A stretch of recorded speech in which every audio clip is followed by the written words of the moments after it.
Bueno, estamos de vuelta ya en los dos últimos bloques que vamos a dedicar a analizar el resultado de las elecciones provinciales de la jornada de ayer. Estamos con Noelia Delgado, que se ha sumado ahora a este momento en el piso para hablar un poquito de este tema.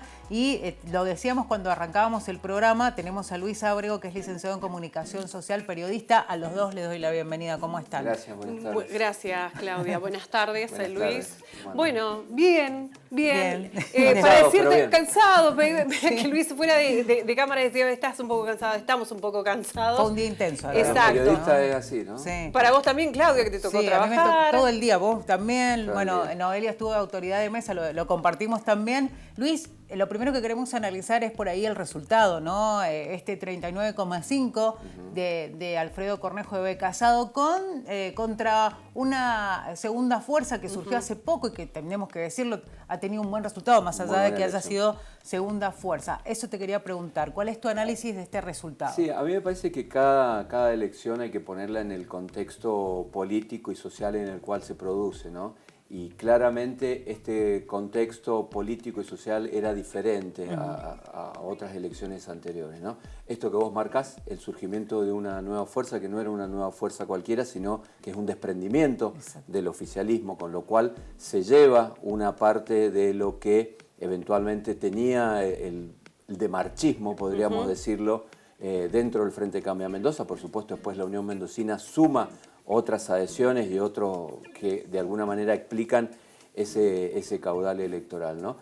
Y con una característica que a mí me parece que también hay que ponerla en consideración, que se trata acá de un frente que ya viene gobernando la provincia durante 8 años, ¿no? Ustedes saben que cualquier gestión de gobierno tiene un desgaste, que en este caso podría explicar de alguna manera tanto el desgaste como esa decisión de una parte del Frente Cambia Mendoza, este caudal menor.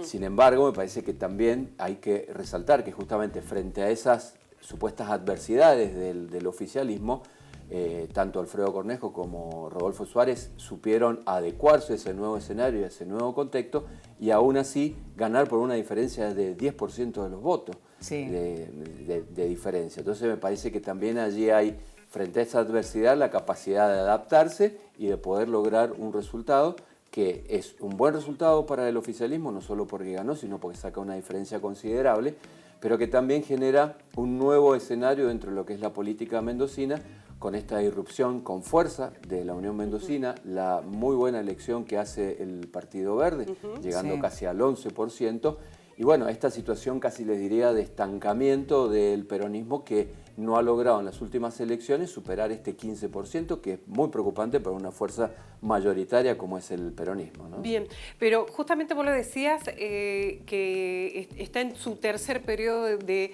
gobierno. Va a iniciar, exacto, porque ya a partir del 10 de diciembre podemos decir que comienza este segundo periodo para Cornejo, el tercero para el radicalismo, que este color político consecutivo lo tuvo el peronismo en su momento, ¿sí? Estamos hablando cuando estuvo Bordón, Gabriele Lafalla, y después vuelve el radicalismo. Pero digo, cuando vos hablas de este desgaste puertas adentro de lo que es Cambia Mendoza, un 39% obtuvo un menor porcentaje de lo que fueron las PASO. Se creía que iba a sumar el porcentaje de Petri, ¿sí? ¿Qué gobernabilidad le da en materia de poder político a Cornejo estos resultados? A mí me parece que el liderazgo de Alfredo Cornejo, de alguna manera, salvo es lo que significó esa elección interna de Luis Petri, que de alguna manera marcó un camino internamente y de hecho hizo una muy buena elección, está consolidado también por esta elección, ¿no? Rápidamente se supieron adaptar a esa dificultad, a ese escenario adverso, y vos fíjate cómo Petri se incorporó a la campaña, más a la campaña local y obviamente a la campaña nacional. Ayer era una de las personas que estaba festejando en el búnker, salió a pedir el voto por Alfredo Cornejo. Obviamente, yo creo que también esa disminución en los números del oficialismo tienen que ver con la baja en la participación en general. Vos fíjate que históricamente el promedio de la participación en las elecciones para gobernador en Mendoza ha sido cercano al 80%. Sí. Ayer apenas superamos el 70, ¿no? Entonces, y ahí hay que esperar realmente si fue así o no, porque fue como un primer conteo. Como un primer dato. Me parece que eso también da otros indicios que tienen que ver más allá del desgaste o lo estrictamente político, digo, el hartazgo y la distancia de la ciudadanía en general con la política, ¿no? Más allá de los nombres y apellidos propios en este caso, ¿no? Por eso empecé hablando de que cada elección es un contexto y un electorado distinto. Y me parece que no es un dato menor el hecho de que se dio aquí en Mendoza, pero que se ha dado en todo el país, que la ciudadanía ha sabido diferenciar cuando se trata de elecciones municipales, que vota de una determinada manera, cuando se trata de elecciones provinciales y cuando se trata de elecciones nacionales, con resultados totalmente distintos. Bueno, creo que el voto es una forma de comunicarnos, ¿no? También de expresar, como vos lo Sin decías. dudas. Porque entonces, este desgaste, de este hartazgo de la ciudadanía es a lo político y también a esto de ir a votar muchas veces. A ver, yo tengo ahí una opinión particular porque yo no tengo ningún inconveniente de ir a votar las cantidades de veces que haya, pero por una cuestión de concientización, ¿no? Exacto. Pero a mí me parece que el hartazgo de la gente viene porque la política no ha sabido responder a las demandas sociales y a la demanda económica. A la demanda económica, ¿no? O sea, de caída de poder adquisitivo, de inflación, de ver falta de perspectivas no solo para vos, sino también para tus hijos, y que lo que hoy los chicos jóvenes están expresando, digo, como descontento, es lo que han visto de sus padres y lo que han visto de sus abuelos, ¿no? Porque tampoco es una cuestión de los últimos 10 años, es casi una crisis crónica la de nuestro país. Entonces me parece que en ese sentido eso explica esta baja de la participación, explica el hartazgo con la política y explica también en gran medida el voto a Milei en las PASO, y que probablemente se repita en las elecciones presidenciales el próximo mes, ¿no? Luis, vos hacías referencia un poco al resultado electoral que se le dio al peronismo, viene realmente teniendo muy malos resultados en las últimas elecciones. ¿Qué le juegan contra el peronismo? Digo, porque vos acabás de decir algo clave, que es la realidad que viven los argentinos y argentinas, en este caso mendocinos y mendocinas, juega mucho a la hora de ir a emitir un voto. ¿Qué pasa con el peronismo? A mí me parece, yo lo he expresado en otras ocasiones, me parece que el peronismo no solo en esta ocasión o en este turno electoral, sino de hace muchos años, perdió la posibilidad de tener un proyecto provincial, ¿no? Que sí lo tuvo, lo que mencionaba Noelia, el denominado equipo de los mendocinos, ¿no? Fíjate vos, ya desde el eslogan te estaban diciendo que había una identificación y una cercanía y una priorización de los problemas o de la agenda local. El peronismo en los últimos años ha estado subordinado a lo que se decidiera en la Casa Rosada o lo que se decidiera en Buenos Aires. De hecho, hasta en un momento hasta ponían los candidatos de Mendoza, los definían en Buenos Aires, ¿no?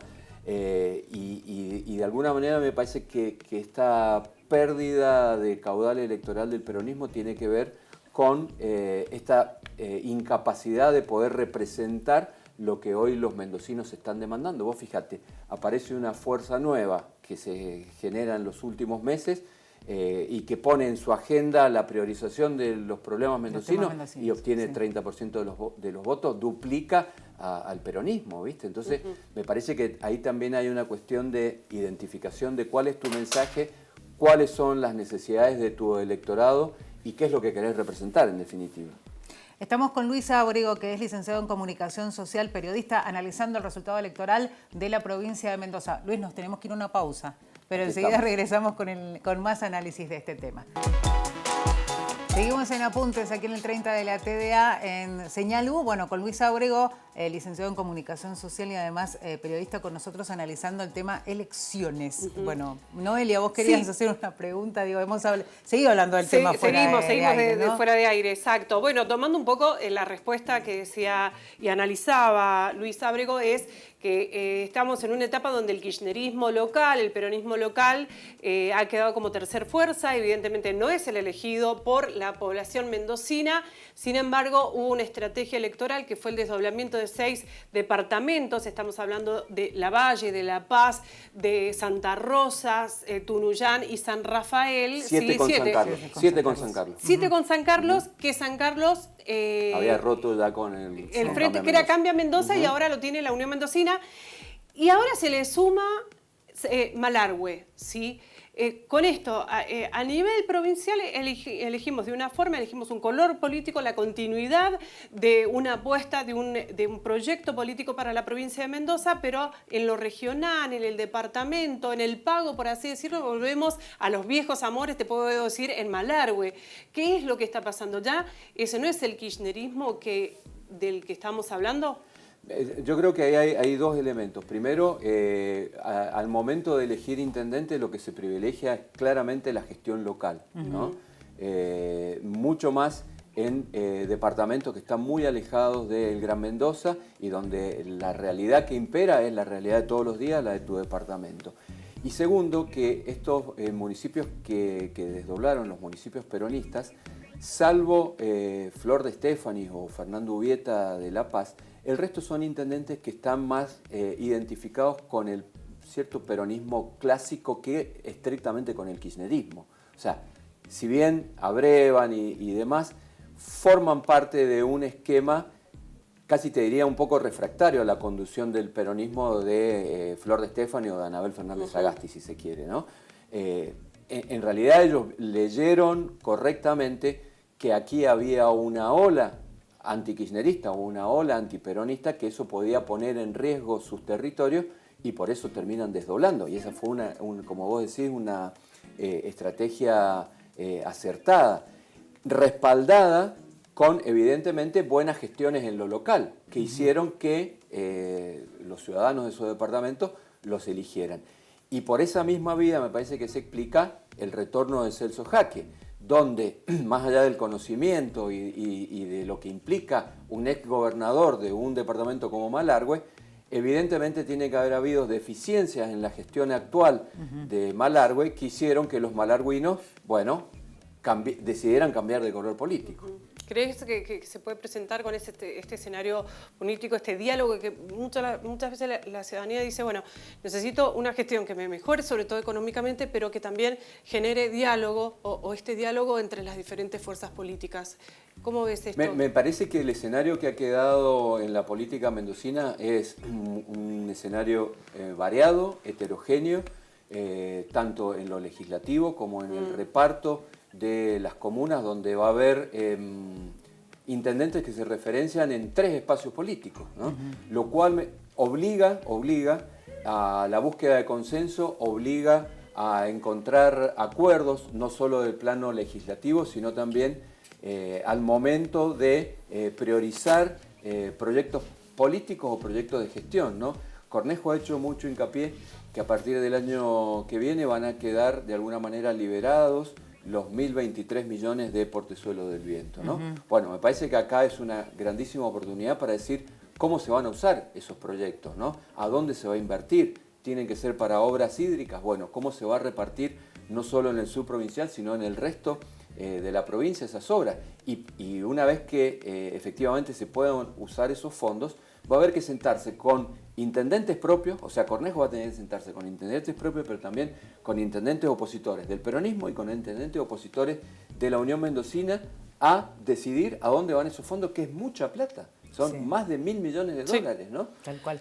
A mí se me ocurre preguntarte, Luis, un poco lo que fue parte de estos objetivos de campaña, lo que fueron trazando, porque también hay que decir que la campaña fue bastante particular, hubo muchos ataques. Excesivamente virulentos. Exacto, mí, ¿no? y mucho lo que decía la gente, no hubo mucho para decir como proyecto, que es lo que de pronto se traslada a lo nacional cuando hablaban de las internas y de cómo Milei entró primero porque usó otros recursos, pero además porque de pronto propuestas buenas, malas, lo que como lo puedan evaluar, estaban. El tema es, uno de los temas que por ahí generaba en la sociedad un poco de antipatía con Cornejo fue el famoso ítem aula. Él prometió revisarlo, ¿no? Sí. El tema es, ¿cuánto tiempo le das a Cornejo para que lleve adelante esto? Digo, desde tu opinión, pensando en que los docentes son una fuerza muy fuerte, ¿no? Y que tienen un gremio muy fuerte que de pronto puede ser una piedrita en el camino.